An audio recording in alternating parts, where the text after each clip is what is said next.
नमस्कार. MPSC मित्रच्या या नवीन चित्रफितीमध्ये तुमचं मनापासून स्वागत. मागच्या चित्रफितीला तुमच्याकडून खूप चांगला प्रतिसाद मिळाला, कारण लेखन नियम खरोखर महत्त्वाचे आहेतच. कारण आपण बरेचदा वेगवेगळ्या प्रकारचं लेखन करतो, आपण वाचतो तेव्हासुद्धा काही शब्द आपल्याला खटकतात किंवा एखादा शब्द असं का लिहिलेला आहे असं आपल्याला बरेचदा वाटतं. तर अशा सगळ्यासाठी एकदा आपण लेखन नियम अभ्यासलेले असले की आपल्या लक्षात येतं की या शब्द असे लिहिण्यामागे काय कारण आहे. उगीचच हा शब्द असाच लिहायचा असं नसतं, तर तो शब्द व्युत्पत्तीने किंवा तो शब्द कसा तयार झालेला आहे, तो आपण कसा उच्चारतो, या सगळ्या गोष्टींचा विचार करून लेखन नियम तयार केलेले आहेत. पूर हा ग्रामवाचक शब्द कोणत्याही ग्रामनामास लावताना दीर्घोप्यांत लिहावा. उदाहरणार्थ नागपूर, तारापूर, सोलापूर. आता पूर, नागपूर, तारापूर, सोलापूर. आता पूर शब्द सुद्धा तुम्हाला खूप वेळा लिहायची वेळ येते, कारण बऱ्याच गावांची नावं पूरनी त्याचा शेवट होतो. तर हा ग्रामवाचक शब्द आहे, तर तो नेहमी दीर्घ लिहायचा. नागपूर, तारापूर, सोलापूर. फक्त एक लक्षात ठेवायचं, जेव्हा आपण त्याला विभक्ती प्रत्यय लावतो, म्हणजे नागपुरात म्हणतो, नागपुरात, तर इथे तो ऱ्हस्व होतो, कारण रचा रा झालाय सामान्य रूपामुळे. तर जेव्हा त प्रत्यय लागतो, विभक्ती प्रत्यय, आणि आपण नागपुरात असं म्हणतो, त्यावेळी तो पू आहे तो ऱ्हस्व होतो. तसंच तारापुरात, सोलापुरात असं होईल. मात्र ला म्हटलं नागपूरला तर काही बदल होणार नाही, कारण रचा रा होतच नाहीये, त्यामुळे नागपूरला हे पण बरोबर आहे. नागपूरला आणि नागपुरात.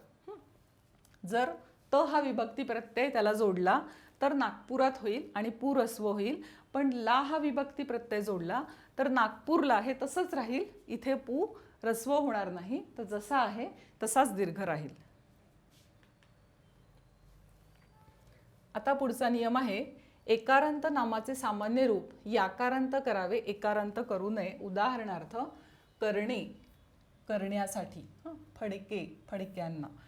आता करणे, पूर्वी ही पद्धत होती की करणेसाठी, यांचकडे, यांचे, यांचेसाठी, अशा प्रकारे थोडीशी वाक्यरचना केली जायची. बोलतानाही तसंच बोललं जायचं आणि लिखाणामध्ये पण असंच होतं. तर करणेसाठी असा तुम्हाला तुमचे आजी आजोबा किंवा अजून जुन्या पिढीतल्या लोकांच्या लिखाणामध्ये अजूनही आढळेल, कारण तेव्हा तशीच पद्धत होती. पण आता या नियमानुसार करणे, करणेसाठी म्हणायचं नाही, तर करण्यासाठी म्हणायचं.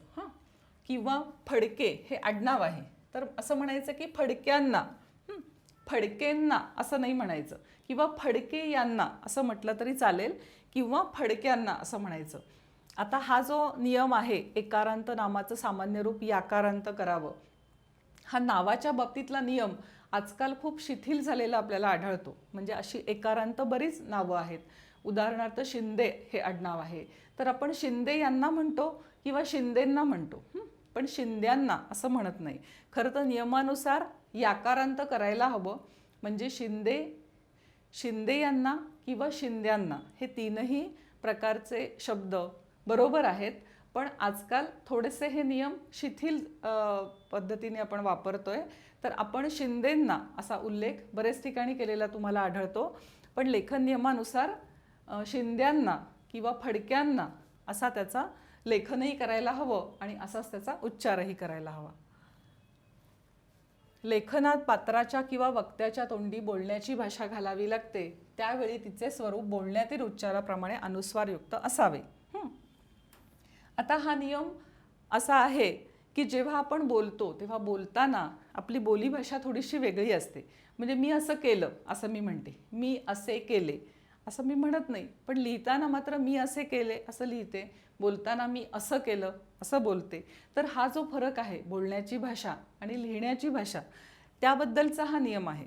तर यात काय सांगितलेलं आहे की जेव्हा आपण संवाद लिहितो, तेव्हा आपण असं केलं, मी म्हटलं, त्यांनी सांगितलं, असं बोलीप्रमाणे लिहायचं.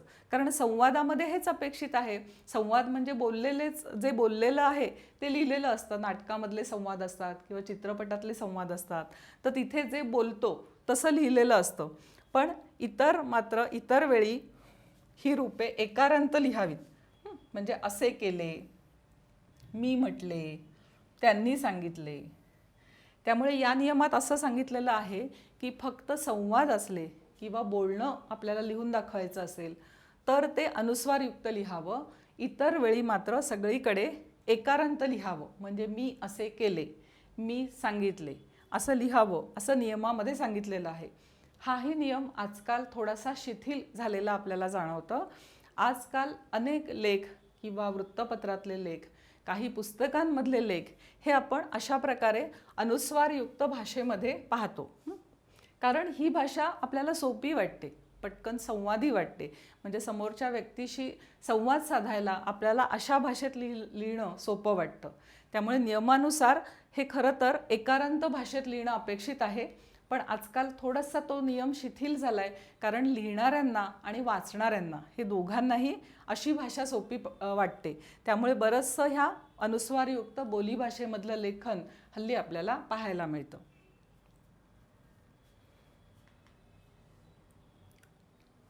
आता 14वा नियम असा आहे, क्वचित, कदाचित, अर्थात, अकस्मात, विद्वान यासारखे मराठीत रूढ झालेले तत्सम शब्द अकारांत लिहावेत. हे असे. आता आपल्याला माहिती आहे की आपण हे सगळे शब्द असेच लिहितो कारण हे मराठीमध्ये असेच रूढ झालेत. फक्त ते संस्कृतमध्ये असे होते. संस्कृतमध्ये पूर्वी त, अर्थात, अकस्मात, विद्वान हे सगळे हलंत होते. म्हणजे त्याच्यामध्ये अ नव्हता. हे सगळे शब्द आहेत हे अर्धे अर्धेच अक्षरं अर्धी अर्धीच होती. म्हणजे क्वचित, इथे अ नसल्यामुळे क्वचित असं नव्हतं. पण मराठीमध्ये आपण आता हलंत पद्धतीचे शब्द लिहित नाहीत. त्याच्यामुळे हे सगळे शब्द मराठीच्या पद्धतीप्रमाणे पूर्ण अक्षरामध्ये लिहिले जातात. पुढचा नियम आहे, कोणत्याही अन्य भाषेतील शब्द लिहिण्याची गरज पडेल तेव्हा त्या भाषेतल्या उच्चाराप्रमाणे लेखन करावे. उदाहरणार्थ ब्रिटिश आणि हाऊस. आता हा जो नियम आहे तो पूर्वीच्या काळी थोडासा पाळला जात असे. कारण पूर्वी इतर भाषेतले शब्द मोठ्या प्रमाणावर आपल्याकडे येत नव्हते. पण आजकाल इंग्रजी आणि पूर्वीच्या काळात अरबी फारसी शब्द हे मराठीत खूप मोठ्या प्रमाणावर आलेले आहेत. आजकाल तर इंग्रजी शब्द खूपच मोठ्या प्रमाणावर येत आहेत. आपण मराठी 10 वाक्य बोललो तर त्याच्यामध्ये जवळपास 10 ते 15 इंग्रजी शब्द आपण वापरतो. तर हे शब्द लिहायची वेळ आली की ते कसे लिहावे? कारण त्याला तर मराठीचे नियम लावता येणार नाही. मग त्याला त्या भाषेतले नियम लावावे का? यासाठी हा नियम असा तयार केला आहे की त्या भाषेतल्या उच्चाराप्रमाणे लेखन करावे. म्हणजे त्या भाषेत ब्रिटिश असं म्हटलं जायचं, टीचा उच्चार ऱ्हस्व आहे तर इथे ऱ्हस्व करायचा. हाऊस मध्ये इथे जर हा उच्चार ऱ्हस्व आहे तर तो उच्चार ऱ्हस्व करायचा. असा हा नियम आहे. फक्त या नियमाला सुद्धा आजकाल खूप अडचणी जाणवत आहेत. कारण त्या भाषेतला उच्चार कसा असेल हे आपण कसं सांगणार? आणि त्या भाषेतला उच्चार हा आपल्याला तसाही लिखित स्वरूपात सगळीकडे आढळत नाही. त्यामुळे उच्चारामध्ये सुद्धा फरक असू शकतो. मग कुठला उच्चार बरोबर मानायचा आणि तो उच्चार सर्वांना कसा माहीत असेल? म्हणजे आपण मराठी भाषक आहोत, आपल्याला ब्रिटिश उच्चार कसे आहेत हे सर्वांना तर माहीत नसणार. त्यामुळे तो शब्द कसा लिहायचा याबद्दल आपल्या मनात थोडासा संभ्रम निर्माण होऊ शकतो. त्यामुळे हा नियम असा केलेला आहे. पण प्रत्यक्षात हा नियम पाळणं हे आता खूपच अवघड जायला लागलेलं आहे. पण नियमात तरी असं सांगितलेलं आहे की तो शब्द मूळ ज्या भाषेतला आहे त्या भाषेतल्या उच्चाराप्रमाणे लेखन करावं.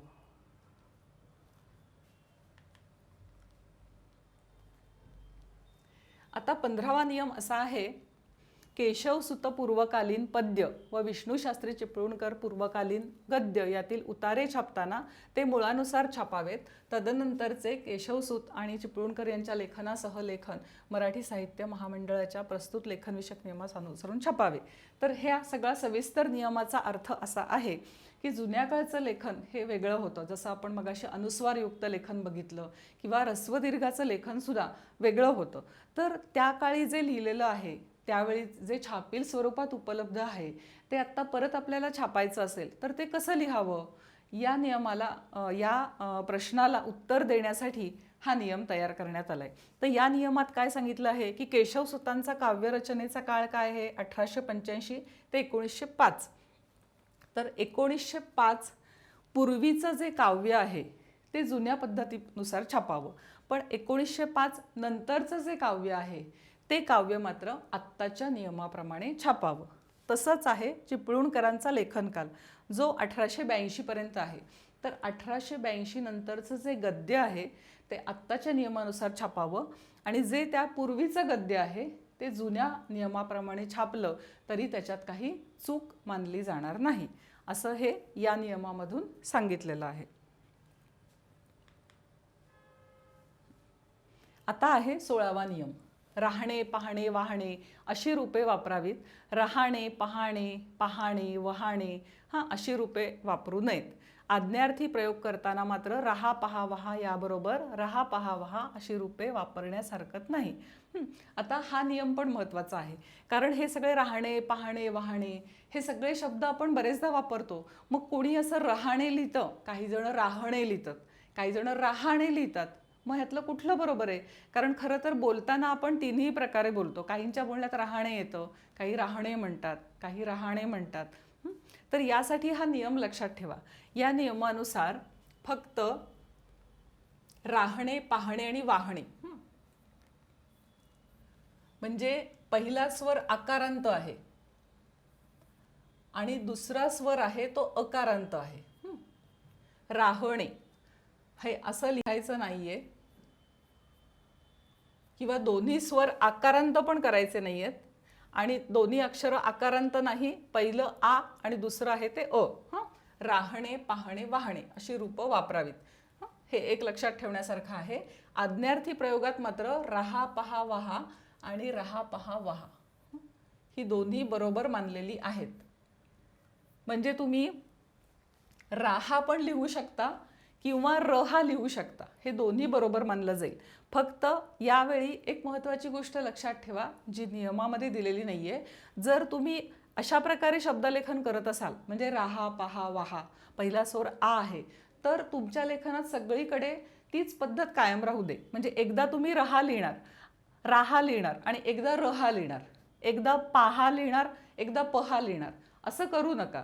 शक्यतो एकच पद्धत कायम ठेवा. म्हणजे तुम्ही ज्या पद्धतीने लिहिता त्या एकाच पद्धतीने सगळीकडे सारखं लिहा. या प्रकारे दोन्ही प्रकार एकत्र करू नका. त्यासाठी तुम्ही स्वतःसाठी एक शैली ठरवून घ्या की मी नेहमी राहा असंच लिहीन, रहा लिहिणार नाही. म्हणजे मग तुम्हाला ती सवय लागेल आणि मग तुमच्या लेखनात एकसमानता राहील. 17वा नियम आहे इत्यादी व ही हे शब्द दीर्घांत लिहावेत आणि अन हा व्यंजनांत लिहावा. आता इत्यादी आणि ही हे पूर्वी ह्रस्व लिहिले जायचे, आता ते दीर्घ लिहावेत आणि अन हा शब्द मात्र व्यंजनांत. हा पण एक मराठीतला अपवाद आहे. मराठीमध्ये व्यंजनांत शब्द नाहीत, कारण जे संस्कृतमधले व्यंजनांत होते ते आपण स्वरांत करून घेतले. आता आपण ते पायमोडके लिहित नाही. पण अन हा शब्द असा आहे की जो अजूनही आपण व्यंजनांत लिहितो. त्याच्यामुळे त्याचा नचा पाय मोडलेला आहे, पाय मोडका लिहितो किंवा हलंत अशा पद्धतीने लिहितो. आणि इत्यादी आणि ही हे मात्र आता दीर्घच लिहायचे आहेत आणि अन हा शब्द व्यंजनांत लिहायचा आहे. 18वा नियम आहे पद्यात वृत्ताचे बंधन पाळताना ह्रस्व दीर्घाच्या बाबतीत हे नियम काटेकोरपणे पाळता येणे शक्य नसल्यास कवीला तेवढ्यापुरते स्वातंत्र्य असावे. म्हणजे तुम्हाला जर या नियमांमधून सवलत हवी असेल, या नियमांप्रमाणे लिहायचं नसेल तर तुम्हाला कविता लिहावी लागेल, असा याचा अर्थ आहे. तर शेवटच्या नियमात असं सांगितलेलं आहे की वृत्तामध्ये गण असतात, ह्रस्व दीर्घ असतात, लघुगुरू असतात, तर त्याचे काही नियम असतात. तर ते पाळण्यासाठी कवितेमध्ये कवीला ह्रस्व दीर्घाचं बंधन पाळलं नाही तरी चालतं. म्हणजे आत्ताच आपण बघितलं की हा शब्द ह्रस्वच लिहावा, हा शब्द दीर्घच लिहावा. तर कवितेमध्ये असं केलं नाही तरी चालतं, करूच नाही असं नाही. खरं तर शक्यतो कवितेमध्ये सुद्धा सगळे शब्द हे लेखन नियमानुसारच असायला हवेत. पण जर तुम्हाला पद्याचं बंधन पाळण्यासाठी, म्हणजे आता गरीब हा शब्द री दीर्घ आहे, पण तुम्हाला कवितेमध्ये री ह्रस्व घेतला तरच तुमचं ते वृत्त पूर्ण होणार आहे किंवा तरच तुमच्या कवितेला चांगली चाल लावता येणार आहे. तर तात्पुरतं कवितेपुरतं तुम्ही री ह्रस्व लिहिला तरी चालेल, असं या नियमामध्ये सांगितलेलं आहे. म्हणजे थोडक्यात ह्या सगळ्या लेखनविषयक नियमांमधून कवीला थोडंसं स्वातंत्र्य दिलेलं आहे की कवितेमध्ये आवश्यक असेल तर कवी लेखन नियमामध्ये न बसणारे शब्दसुद्धा लिहू शकतो. आत्ताच आपण लेखन नियमांचा पुढचा भाग बघितला. म्हणजे एकूण जे 18 नियम आहेत ते सगळे आपण क्रमवार अभ्यासले. हे नियम अभ्यासताना आपण त्याची उदाहरणंसुद्धा बघितली. त्यामुळे मला खात्री आहे की आता हे सगळे नियम आणि त्यातून तयार झालेले सगळे शब्द हे तुम्हाला चांगल्या पद्धतीने समजले असतील, लक्षातही राहिले असतील आणि त्याच्यामागची कारणमीमांसा कळल्यामुळे यापुढे प्रत्येक शब्द अचूकच लिहायला पाहिजे अशी इच्छासुद्धा तुमच्या मनात नक्कीच निर्माण झाली असेल. आम्हाला पण हेच हवं आहे. तुम्हाला या संपूर्ण घटकाबद्दल जर काही शंका असेल तर मात्र आम्हाला नक्कीच विचारा. आम्ही त्याचं उत्तर द्यायचा प्रयत्न करू. तुम्हाला हा भाग कसा वाटला तेही नक्की कळवा. भेटत राहूया. पाहत रहा MPSC मित्र.